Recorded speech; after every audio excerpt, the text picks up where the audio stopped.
Assalamualaikum warahmatullahi wabarakatuh. Perkenalkan nama saya Sandi Aksan Nirbaya dengan PN 22/2029. Oke, langsung saja kita langsung ke pertanyaan pertama.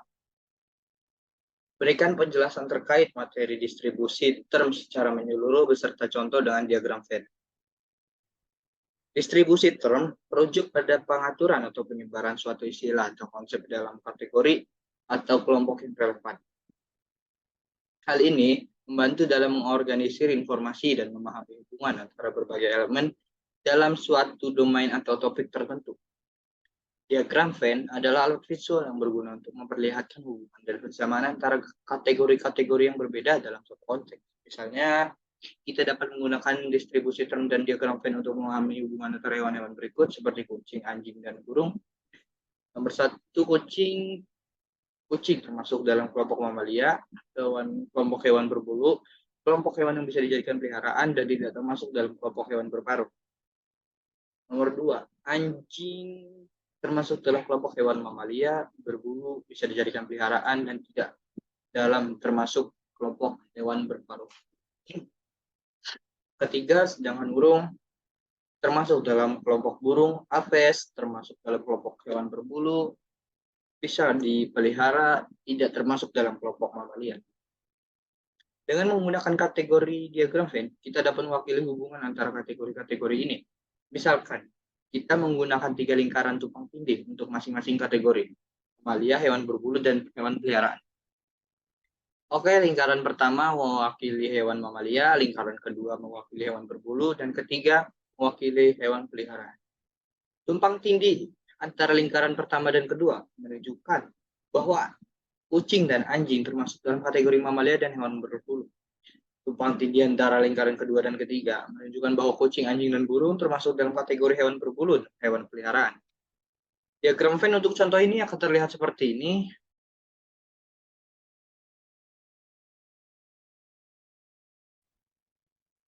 Kita lanjut nomor 2.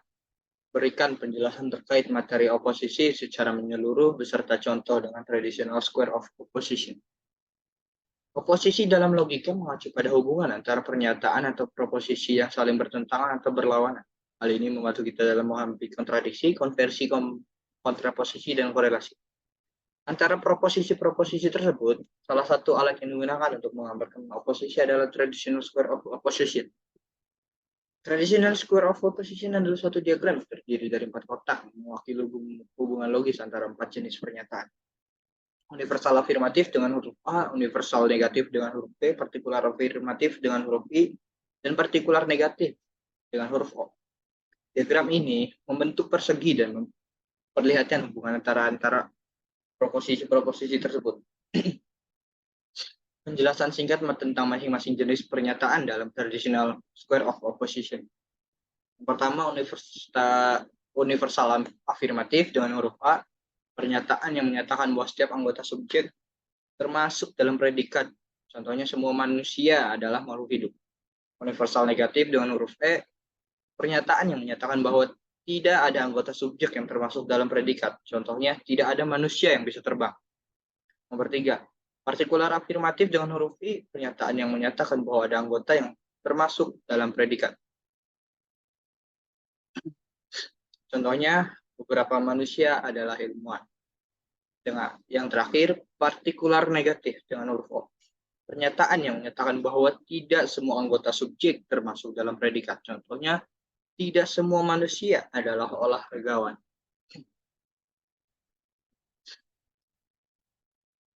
Berikut adalah traditional square of opposition dengan contoh proposisi.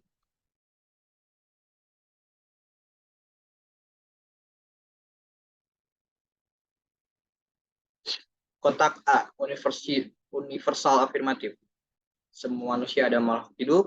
Kotak E, tidak ada manusia yang bisa terbang. Kotak I, beberapa manusia adalah ilmuwan. Kotak O, tidak semua manusia adalah olahragawan. Dalam traditional square of opposition, terdapat beberapa hubungan penting antara proposisi-proposisi tersebut. Yakni yang pertama, kontradiksi. Pernyataan dalam kotak A dan O saling bertentangan. Begitu pula dengan pernyataan dalam kotak E dan I. Contohnya, pernyataan semua manusia adalah makhluk hidup dan tidak semua manusia adalah olahragawan saling bertentangan. 2. Konversi. Pernyataan dalam kotak A dan 4 dikonversi menjadi pernyataan dalam kotak E dengan membalikkan subjek dan predikat. Contohnya, semua manusia adalah makhluk hidup, dikonversi menjadi tidak ada makhluk hidup yang bukan manusia. 3. Kontraposisi. Pernyataan dalam kotak A dapat dikontraposisi menjadi pernyataan dalam kotak O dengan membalikkan subjek dan predikat serta memberikan negasi keduanya. Contohnya, semua manusia adalah makhluk hidup, dikontraposisi menjadi tidak semua yang bukan makhluk hidup adalah manusia. Korelasi. Pernyataan dalam kotak A dan I memiliki hubungan korelasi. Jika suatu proposisi A benar, maka proposisi I juga benar. Tetapi sebaliknya tidak selalu terjadi. Contohnya, jika semua manusia adalah makhluk hidup, benar, maka beberapa manusia adalah ilmuwan, juga benar. Namun, jika beberapa manusia adalah ilmuwan, benar, tidak dapat disimpulkan bahwa semua manusia adalah makhluk hidup. Benar. Traditional square of opposition memberikan gambaran visual tentang hubungan logis antara pernyataan-pernyataan dalam logika. Ini membantu kita dalam memahami kontradiksi konversi, kontraposisi, dan korelasi antara pernyataan-pernyataan berikut. Nomor 3. Berikan penjelasan terkait materi silogisme kategoris secara menyeluruh beserta A. Hukum-hukumnya, B. Figur, C. Mood, D. Pembuatan contoh dari minimal 1 setiap figur 1, 2, 3, dan 4. Oke. Silogisme kategoris adalah bentuk penalaran yang menggunakan 3 pernyataan kategoris. Proposisi yang menyatakan hubungan antara 2 kelas atau kategori untuk mencapai kesimpulan logis. Silogisme kategorisme didasarkan pada silogismos dalam bahasa Yunani yang berarti penghubungan. Yang A, hukum-hukum silogisme kategoris. 1. Hukum identitas. Hukum pertama, jika suatu pernyataan identik dengan pernyataan yang sama, maka konklusi yang ditarik harus identik dengan premisnya. Contohnya, jika premis adalah semua manusia adalah makhluk hidup, maka kesimpulannya harus beberapa makhluk hidup adalah manusia. Yang kedua, hukum non-kontradiksi. Hukum kedua, tidak boleh ada kontradiksi antara premis dan satu premis. Jika satu premis adalah pernyataan negatif, maka premis lainnya harus positif. Contohnya, jika premis pertama adalah tidak ada manusia yang bisa terbang, maka premis kedua tidak boleh. Semua manusia adalah makhluk terbang. Nomor 3, hukum tertinggi. Hukum ketiga, kesimpulan harus mengikuti kategori yang tercakup dalam premis. Contohnya, jika premis pertama adalah semua manusia adalah makhluk hidup dengan huruf A, dan premis kedua adalah tidak ada binatang yang hidup dengan huruf E, maka kesimpulan yang harus berhubungan dengan kategori binatang yang tidak tercakup dalam kedua premis. Yang B, figur silogisme kategoris. Silogisme kategoris memiliki 4 figur yang berbeda tergantung pada posisi mayor, huruf M, minor, M kecil, dan mayor dari mayor, huruf P, dalam 3 premisnya. Figur-figur tersebut adalah sebagai berikut. Figur pertama, berbara. M besar, mayor, M kecil, minor, P, mayor dari mayor. Contoh premis mayor, semua manusia adalah makhluk hidup, huruf A. Premis minor, semua mamalia adalah makhluk hidup, huruf A. Simpulan, semua mamalia adalah makhluk hidup, huruf A. Figur kedua, celaren.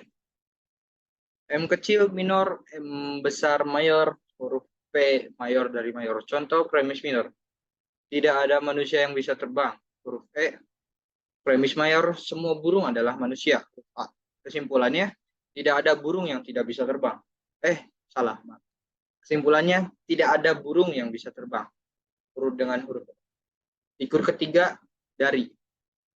M besar mayor, P mayor dari mayor, M minor. Contohnya, premis mayor, semua manusia adalah makhluk hidup, huruf A. Premis mayor dari mayor, semua burung adalah manusia, huruf A. Kesimpulan, beberapa burung adalah makhluk hidup, dengan huruf. Figur keempat, vario. Huruf pertama P, P, mayor dari mayor, huruf kedua M besar, mayor, huruf ketiga M kecil, minor. Contohnya, premis mayor dari mayor, tidak ada hewan yang bisa terbang. Dengan huruf E. Premis mayor, semua burung adalah hewan. Huruf A. Kesimpulannya, tidak ada burung yang bisa terbang. Huruf E. Bagian 3, huruf C, mood, silogisme kategoris. Mood adalah representasi singkat dari jenis-jenis proposisi dalam silogisme kategoris. Mood dipresentasikan dengan menggunakan huruf-huruf yang mewakili jenis proposisi. Huruf-huruf tersebut ialah A. Universal afirmatif, E. Universal negatif, I. Partikular afirmatif, O. Partikular negatif. Contoh mood untuk setiap figur. Figur pertama Barbara dengan huruf triple A. Figur kedua Celaren dengan huruf E, A, E. Figur ketiga dari huruf A, I, I. Figur keempat Perio dari E, I, O. Contoh-contoh silogisme kategoris untuk setiap figur. Figur pertama Barbara.